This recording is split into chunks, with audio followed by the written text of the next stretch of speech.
인류의 스승 석가모니 공자 소크라테스 예수 어떻게 살라고 하는가 38번째 시간입니다. 사법인의 지식이 주는 지혜라는 소재가 붙어 있고 모두 4개의 질문으로 이루어져 있습니다.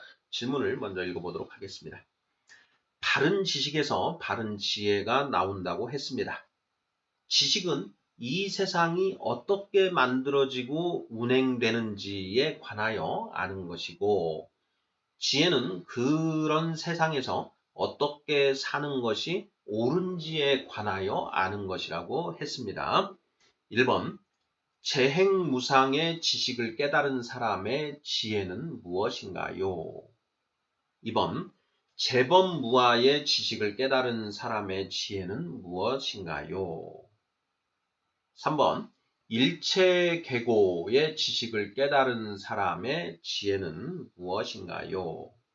4번, 열반적정의 지식을 깨달은 사람의 지혜는 무엇인가요? 이렇게 해서 모두 4개의 질문으로 이루어져 있습니다.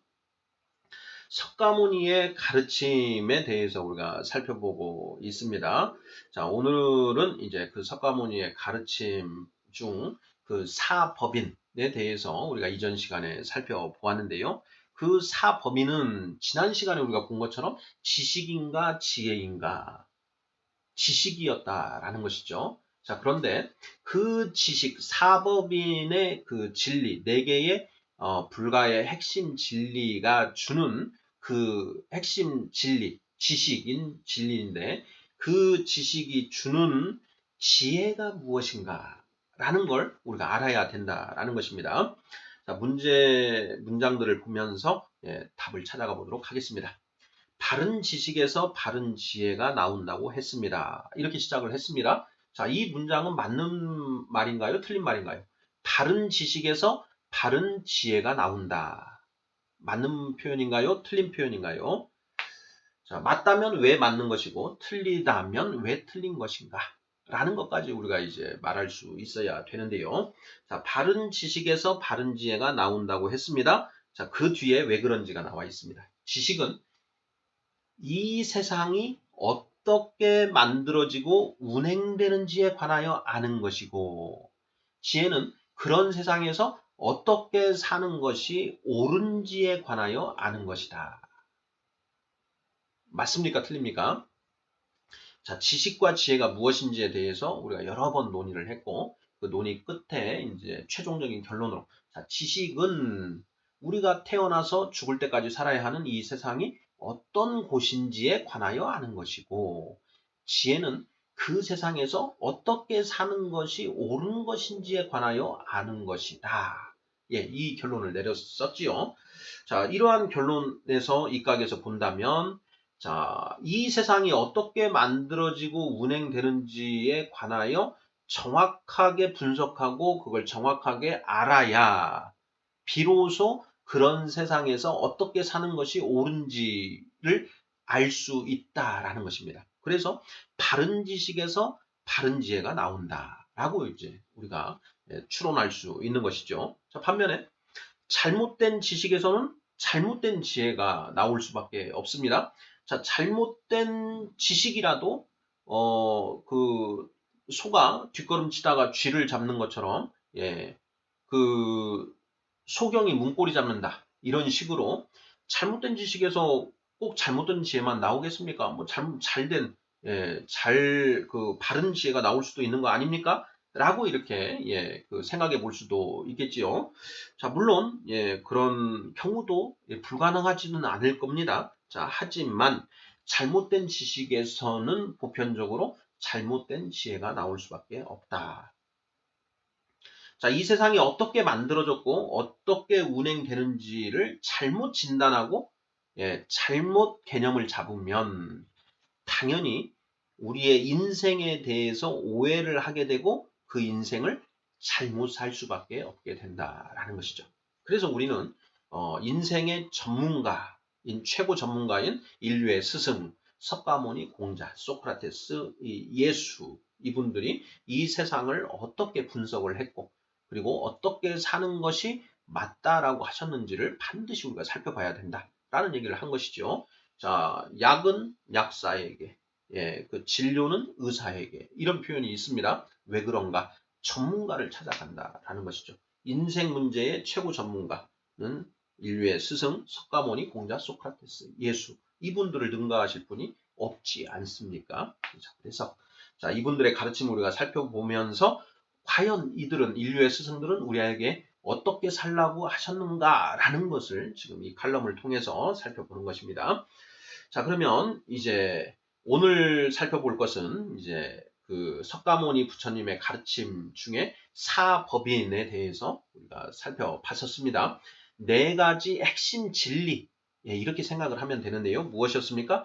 재행무상, 재범무화, 일체계곡, 열반적정, 이게 네 가지였습니다. 자, 그 의미도 우리가 살펴봤고 이것이 지식에 관한 내용이다라는 것도 살펴봤습니다. 그러면 방금 바른 지식에서 바른 지혜가 나온다라는 것을 우리가 이제 살펴봤으니까 그럼 이 네 가지 핵심 지식, 진리의 지식을 통해서 네 가지 지혜가 도출될 수 있다라는 것이죠. 그래서 우리는 이 네 가지 사법인을 아는 것에 그치는 것이 아니라 그 네 가지를 알았으므로 그러면 이렇게 살아야 된다라고 하는 그 지혜로 나아가야 된다라는 것이죠. 그런 의미에서 네 가지 질문 살펴보도록 하겠습니다. 1번. 재행무상의 지식을 깨달은 사람의 지혜는 무엇일까요? 이렇게 되어 있습니다. 자, 재행무상이 무슨 뜻이었습니까? 모든 것은 변하기 마련이다 라는 뜻이었습니다. 재행무, 없을 무자에 항상 상자. 항상 그대로인 것은 없다라는 뜻이죠. 모든 것은 그래서 결국 변하기 마련이다. 산이 물이요, 물이 산이로다. 성철 스님이 이런 법문을 또 하셨고요. 나중에 또 산은 산이고 물은 물이로다. 이 법문도 하셨습니다. 저는 이제 이 두 가지를 다 하신 것으로 제가 듣고 알고 있는데 산은 산이요, 물은 물이요 라고 하는 이 법문이 더 이 세상 속에는 더 회자가 많이 되는 것 같습니다. 자, 모든 것은 변하기 마련이다라는 것이 이제 이 재행무상의 뜻이었습니다. 자, 그러면 이 모든 것은 변하기 마련이다. 모든 것은 다 변한다라는 것은 자, 지식에 해당되나요? 지혜에 해당되나요? 지식에 해당된다라는 걸 우리가 지난 시간에 살펴봤습니다. 자, 그러면 모든 것은 변한다라는 그 지식을 우리가 알고 있으면 진리의 지식을 알고 있으면 여기에서 이제 지혜를 얻을 수가 있는데요. 어떤 지혜를 얻을 수 있는가 하는 것입니다. 자, 이 지식, 재행무상의 이 지식, 진리의 지식을 통해서 우리는 어떤 지혜를 얻을 수 있는가? 자, 모든 것은 변하기 마련이다.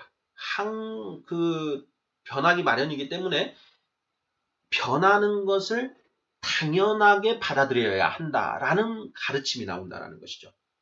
자, 만약에 재행무상을 모르면 어떻게 될까요? 재행무상. 모든 것은 변하기 마련이다. 라는 것을 우리가 모르고 있다. 라고 한다면 변하는 것을 이상하게 생각하고 그 변하는 것을 받아들이지 못합니다. 이상하게 생각하고 받아들이지 못하죠.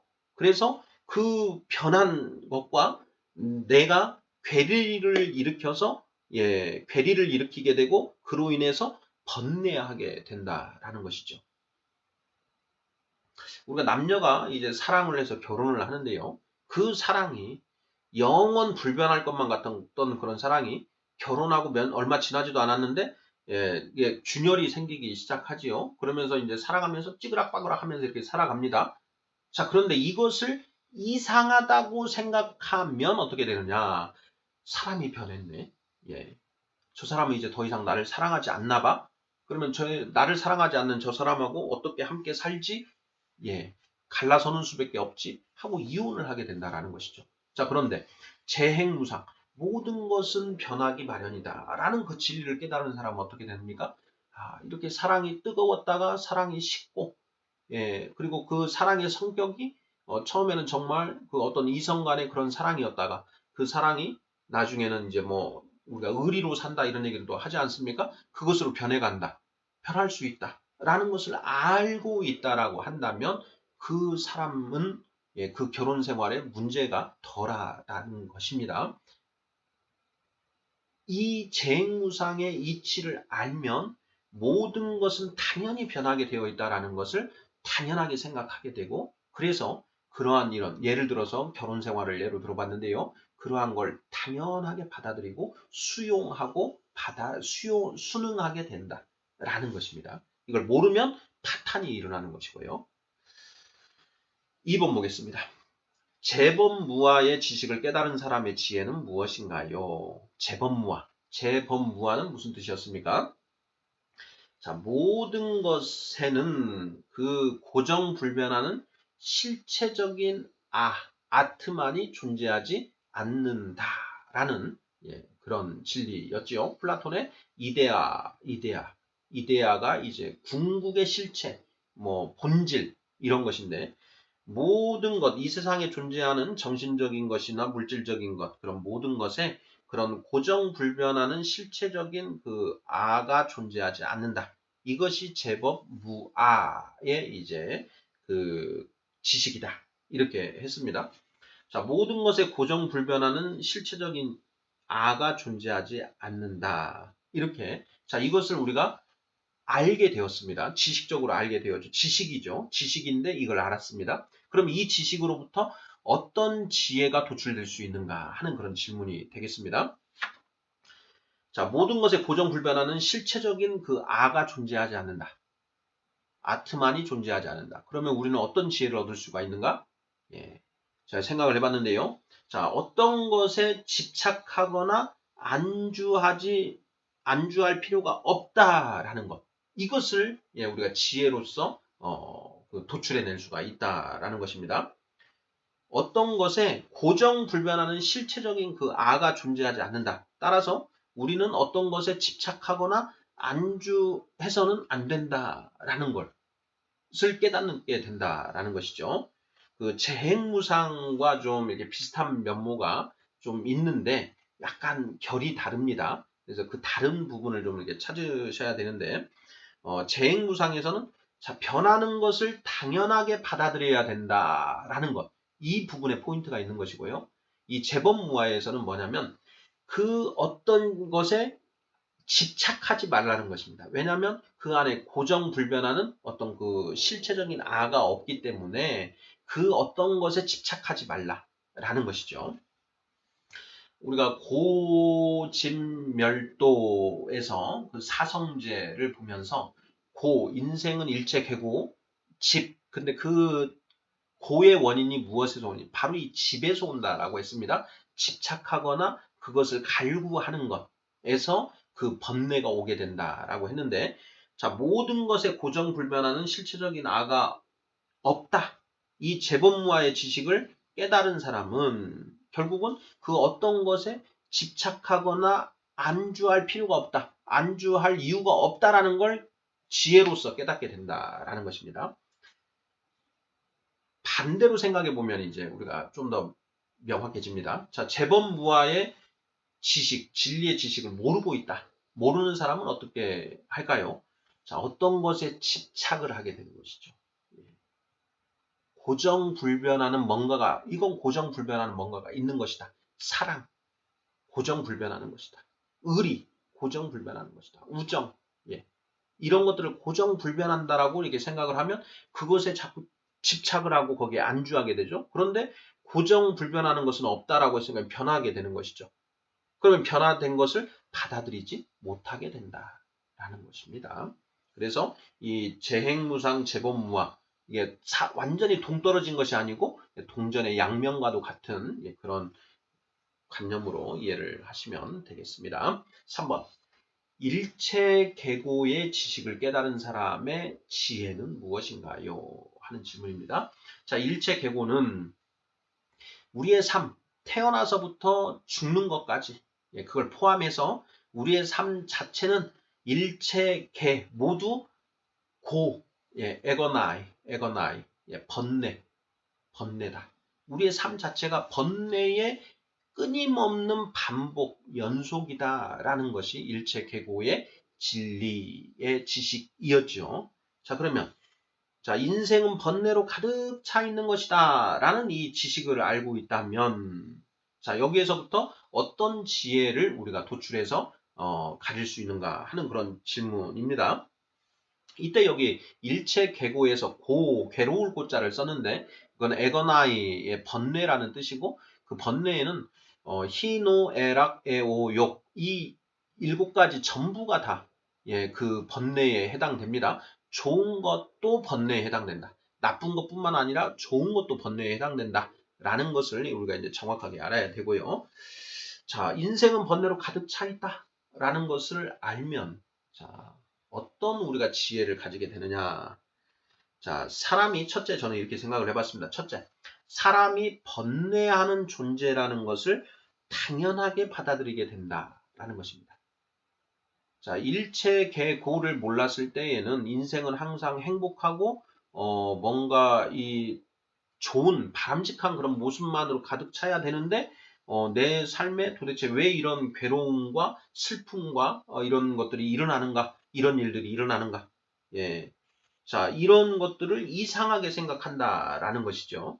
자, 그런데 일체계고를 우리가 깨닫게 되면 우리의 인생 자체 또 사람 자체가 번뇌하는 존재라는 것을 당연하게 받아들이게 된다라는 것이고요. 또 둘째로 자, 일체계고 우리의 삶 자체가 번뇌에 끊임없는 번뇌로 가득 차 있는데 자, 이것에 머물러서는 평안을 얻을 수 없다.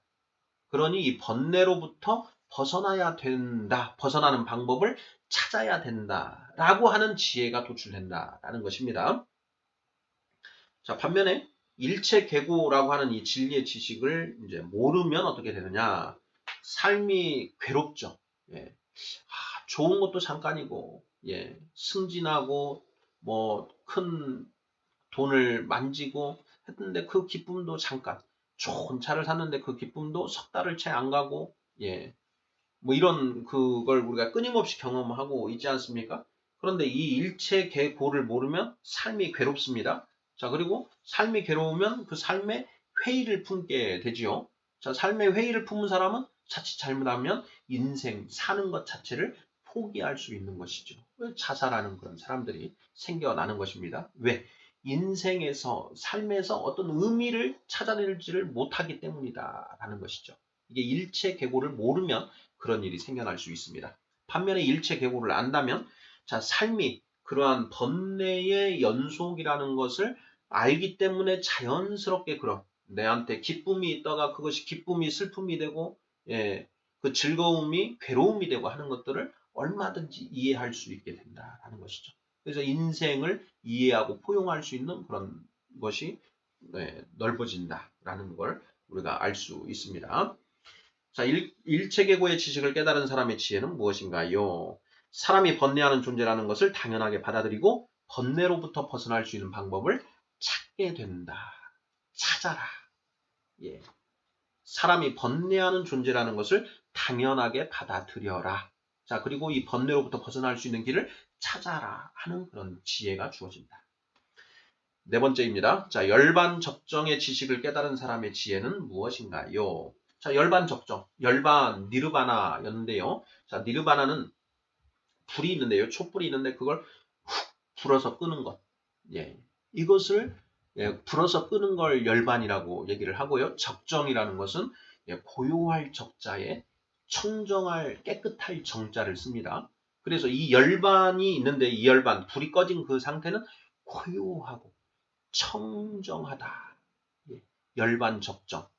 예. 열반 적정이란 그런 번뇌가 꺼지면 그런 고요하고 청정한 상태가 된다라는 지식이죠. 예. 자, 그럼 이 지식으로부터 어떤 지혜가 도출이 됩니까?